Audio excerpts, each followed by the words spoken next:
Welcome to our channel. ప్రస్తుతం మనతో పాటు దాము బాలాజీ గారు సీనియర్ జర్నలిస్ట్ ఉన్నారు. వారితో ఒకసారి మాట్లాడదాం. సార్ నమస్కారం.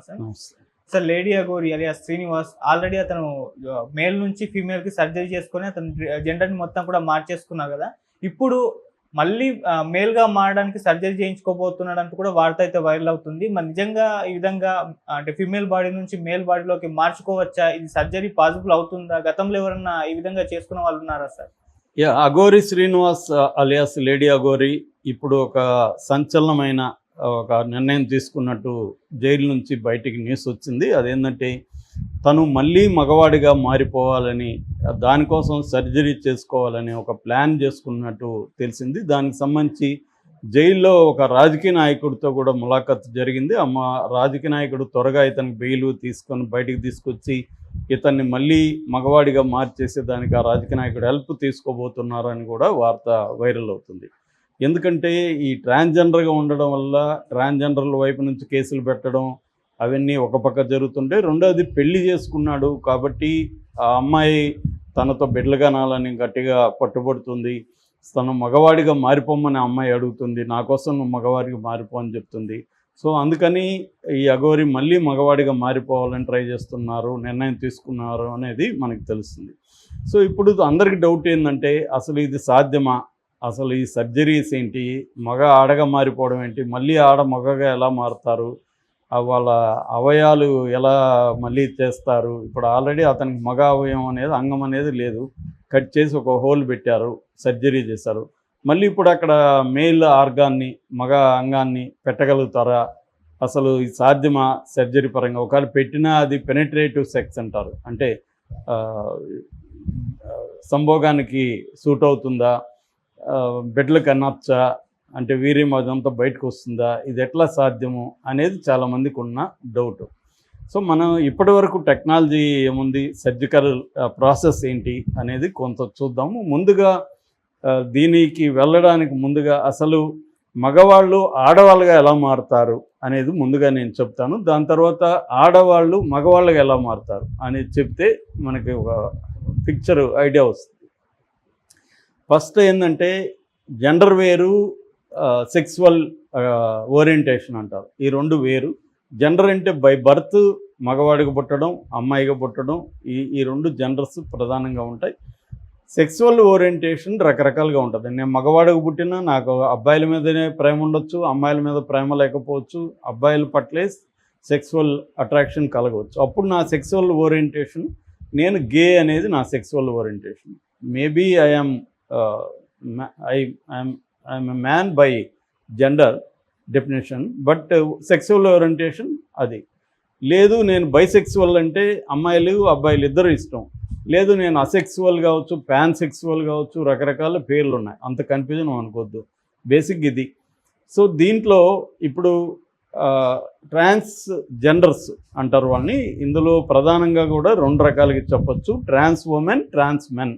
అంటే మగవాడిగా పుట్టి మైండ్ అంతా అమ్మాయి మైండ్గా ఉండి ఈ మగ బాడీని సహించలేక తాను అమ్మాయిగా మారిపోవాలని అనుకోవడాన్ని ట్రాన్స్ ఉమెన్ అంటారు. అలా మారిపోతే రివర్స్లో అమ్మాయిగా ఉండి పుట్టి అమ్మాయి బాడీ ఉండి అమ్మాయి బాడీ ఇష్టం లేకుండా అబ్బాయిగా మారిపోవడాన్ని ట్రాన్స్ మ్యాన్ అంటారు.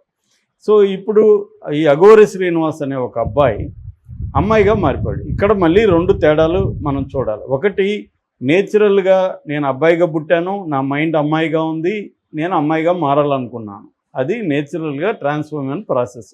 కొంతమంది లైవ్లీహుడ్ కోసం అమ్మాయిగా మారితే మనం బాగా డబ్బులు సంపాదించవచ్చు ట్రాన్స్జెండర్గా మారితే అని చెప్పి కొంతమంది ఏం చేస్తున్నారంటే వీళ్ళకి అబ్బాయి బాడీ అబ్బాయి మైండ్ ఉన్నప్పటికీ అమ్మాయిగా వాళ్ళు సర్జరీ చేసుకుంటున్నారు.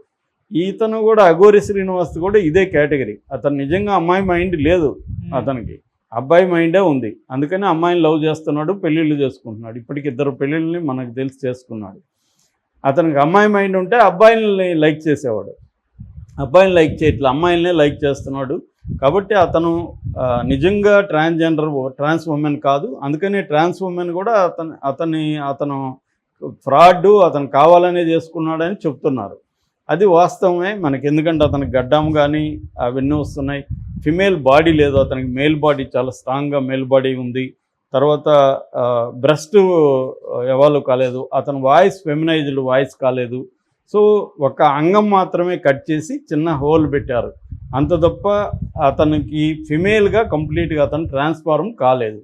కాబట్టి ఇప్పుడు అతను మేల్గా నేను మిగతా లక్షణాలన్నీ మేలు, నాకు ఒక అంగం మాత్రమే లేదు, అంగం నేను పెట్టుకుంటే నేను మేలైపోతాను కదా అనేది అతను ఆలోచిస్తున్నాడు. అది సాధ్యమా కాదనేది మనం ఇప్పుడు నేను చెప్తాను.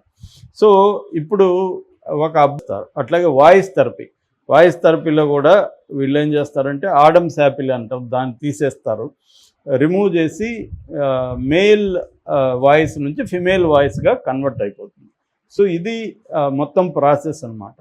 సో ఈ ప్రాసెస్ దీన్ని ఏమంటారంటే జెండర్ అఫర్మేషన్ లేదా జెండర్ కన్ఫర్మేషన్ లేదా జెండర్ రీఅసైన్మెంట్ సర్జరీ అంటారు. దీన్ని సెక్సువల్ ట్రాన్స్మిట్ సర్జరీ అని కూడా పిలుస్తున్నారు. ఇది మన దేశంలో చాలా రాష్ట్రాల్లో ఉన్నాయి. ముఖ్యంగా దీంట్లో ఎక్స్పర్టైజ్ వచ్చి ఫోర్టిస్, ఢిల్లీలో ఉండే ఫోర్టిస్ హాస్పిటల్, తర్వాత సూరత్లో అమిత్ అనే ఒక హాస్పిటల్ ఉంది, అట్లాగే మ్యాక్స్ హెల్త్ కేర్ ఢిల్లీలో ఉంది. ఇవి వెరీ పాపులర్. ఇప్పుడు నేను చెప్పిన ప్రొసీజర్కి అంతా కూడా దాదాపు 20 లక్షల వరకు ఇండియాలో ఖర్చు అయ్యే అవకాశం ఉంది.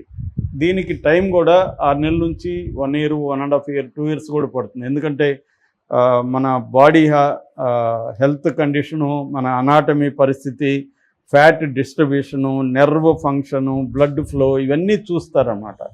సో ఇవన్నిటిని బట్టి నీకు పోస్ట్ సర్జికల్ పీరియడ్ కూడా, రికవరీ పీరియడ్ కూడా టైం తీసుకుంటుంది, 1 to 2 years. ఇది అబ్బాయిలు అమ్మాయిలుగా మారే ప్రక్రియ.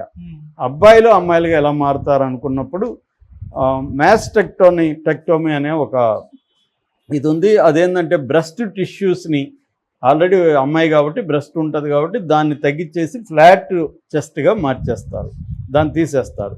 హిస్టెరెక్టమీ అని ఉంటుంది, అదేంటంటే యుటెరస్ ఓవరీస్ని తీసేస్తారు లోపల. తర్వాత మెటాయిడియోప్లాస్టీ అంటారు, అంటే వాళ్ళకి కూడా మన పురుషాంగం ఎలాగ ఉంటుందో వాళ్ళకి కూడా వెజైనాలో చిన్న క్లైటోరస్ ఉంటుంది, దాన్ని పెద్దది చేసి అదొక చిన్న పెనిస్ లాగా తయారు చేస్తారు. ఇక అసలుది వచ్చి పెల్లోప్లాస్టీ అనేది పెనిస్ని తయారు చేస్తారు. ఈ పెనిస్ని తయారు చేయడానికి మార్గం ఏంటంటే మన చేతిలో ఉండే స్కిన్ ఇక్కడ కానీ వెనక కానీ తీసుకొని దాన్ని టిష్యూస్ని తీసుకెళ్ళి అక్కడ పెనిస్ దగ్గర అతికిస్తారు. దీన్ని స్కిన్ గ్రాఫ్టింగ్ అంటారు. స్కిన్ గ్రాఫ్టింగ్ని యూజ్ చేసి ఈ స్కిన్ ఫ్లాప్స్ అంటారు, ఈ స్కిన్ ఫ్లాప్స్ని తీసుకెళ్ళి ఆ పెనిస్ లాగా తయారు చేస్తారు. ఇప్పుడు చాలామందికి డౌట్ ఏమంటే ఆ పెనిస్ ఫంక్షనల్గా ఉంటుందా, దానికి సెన్సేషన్ ఉంటుందా అంటే ఖచ్చితంగా సెన్సేషన్ ఉంటుంది. స్టాండింగ్, నిలబడి యూరిన్ పాస్ చేయొచ్చు. తర్వాత సెన్సేషను, నెర్వ్ హుకింగ్స్ ఏర్పాటు చేస్తే సెన్సేషన్ ఉంటుంది. దాని తర్వాత పెనిట్రేటివ్ సెక్స్, ఇందాక చెప్పిన సంభోగానికి పనికి వస్తుందంటే ఎరెక్టైల్ ఇంప్లాంట్స్ కూడా దాంట్లో పెడతారు. ఎరెక్టైల్ ఇంప్లాంట్స్ అయినప్పుడు అది ఎరెక్షన్ కూడా సాధ్యమవుతుంది, పెనిట్రేటివ్ సెక్స్ కూడా సాధ్యమవుతుంది. 5 నుంచి 6 అంగుళాల పొడవు, కొంత మందంగా కూడా దాన్ని చేయగలుగుతారు. ఇదంతా కూడా ప్యాలోప్లాస్టీ అనే సర్జరీ ద్వారా చేస్తారు. ఇప్పుడు ఈ అబ్బాయికి చేయాల్సింది ఏంది, ఇదే, ఈ ప్యాలోప్లాస్టీ చేయాలి ఈ అబ్బాయికి. మిగతా బాడీ అంతా ఆల్రెడీ అబ్బాయికి ఏమి సర్జరీలు అవసరంలే, అతను అబ్బాయిగానే ఉన్నాడు. ఓన్లీ అతను ఏం చేశాడు, పెనిస్ని కట్ చేసి అక్కడ చిన్న హోల్ క్రియేట్ చేశాడు. ఇప్పుడు మళ్ళీ పెనిస్ని అక్కడ క్రియేట్ చేయాలి. అది సాధ్యమంటే దీని పేరు డీ ట్రాన్సిషన్ అంటారు. డీ ట్రాన్సిషన్ అంటే ఆల్రెడీ ఒకసారి చేసుకొని మళ్ళీ రివర్స్లోకి రావడం. ఇది ప్రపంచవ్యాప్తంగా 1-2% మాత్రమే చేసుకుంటున్నారు. అసలే లేరని చెప్పలేం, కానీ చాలా చాలా చాలా తక్కువ. ఎందుకు చేసుకుంటారంటే ఒకసారి అబ్బాయిగా ఉండి అమ్మాయిగా మారిపోయినాక వాళ్ళు అనుకున్నట్టు జరగదు, దానివల్ల ఇబ్బందులు వస్తాయి. లేదు అబ్బాయిగా ఉంటేనే బెటర్ అనిపిస్తుంది, అప్పుడు వీళ్ళు మారిపోయిన సందర్భాల్లో ఈ ప్యాలోప్లాస్టీ అనేది ప్రధానమైన సర్జరీ నేను చెప్పింది. సో ఇది ప్రపంచంలో చేసుకునే వాళ్ళు ఉన్నారు 1-2%. సక్సెస్ రేట్ కూడా బాగానే ఉంది, కానీ ఇది కాంప్లెక్స్ సర్జరీ. దాదాపు 3 స్టేజీలుగా ఉంటుంది. ఇది 1 by 1 3 స్టేజీలు చేయాలి. 3 స్టేజీలు కలిపి దాదాపు 1 year వరకు పడుతుంది సర్జరీ. అంటే ప్రతి సర్జరీకి మళ్ళీ గ్యాప్ తీసుకోవాలి. ఈ 3 స్టేజీల్లోకి వెళ్ళి 1 year తర్వాత మాత్రమే నీకు పెనిస్ ఇవన్నీ కూడా ఏర్పడతాయి. అప్పుడు ఎరెక్షన్ అవన్నీ కూడా ఉంటుంది. కాకపోతే ఏంటంటే దానివల్ల బిడ్డలు పుడతారనేది గ్యారంటీ ఇవ్వలేరు. దాని నుంచి వీర్యం పోయి బిడ్డలు పుట్టడం అనేది చాలా కష్టసాధ్యమైన విషయం. కాకపోతే ఇంపాసిబుల్ అయితే కాదని చెప్తున్నారు, కానీ గ్యారంటీ ఇవ్వలేరు. అట్లాగే కాంప్లికేషన్స్ కూడా దీనివల్ల ఎక్కువ ఉండే అవకాశం ఉంది. ఇది అందరికీ సాధ్యం అవుతుంది అనేది కూడా తెలియదు. ఎందుకంటే వాళ్ళ అనాటమీ, వాళ్ళ బాడీ నేచరు, ఇందాక చెప్పిన బ్లడ్ లైను, వాళ్ళ patient health, fat distribution factor, ఇవన్నీ కూడా పనిచేస్తాయి. కానీ అసాధ్యమైతే కాదు. మన దేశంలో కూడా ఈ టెక్నాలజీ ఉంది. వెస్ట్లో అయితే ఇంకా బాగుంది. మన దేశంలో కూడా ఇప్పుడు చాలామంది చేసుకుంటున్నారు. కాబట్టి ఈ అబ్బాయి అంత కష్టపడి నేను మళ్ళీ చేసుకుంటాను అనుకుంటే